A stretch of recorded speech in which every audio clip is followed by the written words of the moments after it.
perhaps one of the values of opening these boxes, as you were saying, is that we can then, because we've been stuck in these frustrations about the lack of clear definitions, a lack of clear understanding, but then we were also frustrated with the fact that we had nothing to do. We couldn't do anything for our patients. Yeah. And so, I've oftentimes been, we need to characterize things better, and that way we'll get a better trial, but you can't keep waiting for that. And ultimately, you have to make efforts to then deliver therapeutics because patients are still having these diseases and they're still getting worse.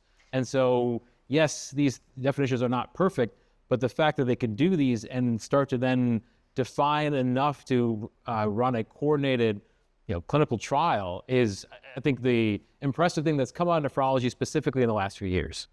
Well, and I think, right, that's a great intro.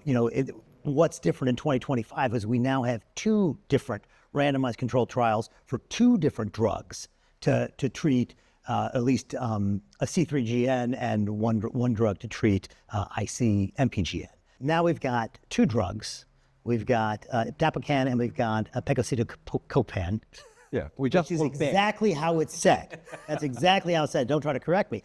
And they both went through randomized controlled trials. I just think that this is what first you define these diseases, and once you've got definitions, that allows you to enroll patients, and we now have outcomes, at least some outcomes, right? We got some proteinuria data. That was the primary outcome for both of those. But it kind of now puts doctors back in the, they're both licensed by the FDA, and we're kind of in the IGA places. Like, now I got 2 drugs. I had no drugs. Now I got 2 drugs, and I don't know how I'm going to use them, how I'm going to think about them. First,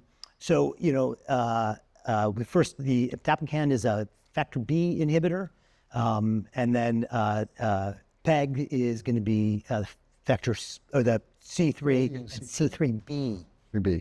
Inhibitor, both working on the complement pathway, which is mechanistically important for the development of the disease. How are you thinking about how are you going to approach using these drugs? Well, first of all, I think I'm just reiterating what everybody's saying here, which is finally we have some options. Yeah. Right. Yeah. When we used to think about all these different diseases, we had nothing, and now, as you mentioned, IgA, we have quite a few drugs that are coming down the pike, including complement inhibitors. So I think it depends. When you ask me how am I going to use those drugs, it depends for what disease. So for C3GN, I think based on the trials that that just came out, they are going to be the primary drugs to be used. Now, choosing between which of the 2 drugs, that's going to be a decision that we can kind of talk about. And I just want to. Everybody has got a huge crutch here because both of these drugs are now approved, but neither of the phase 3 trials are published, right? We're looking at, we have abstracts that were done. They've had a couple of meetings. They've talked about that.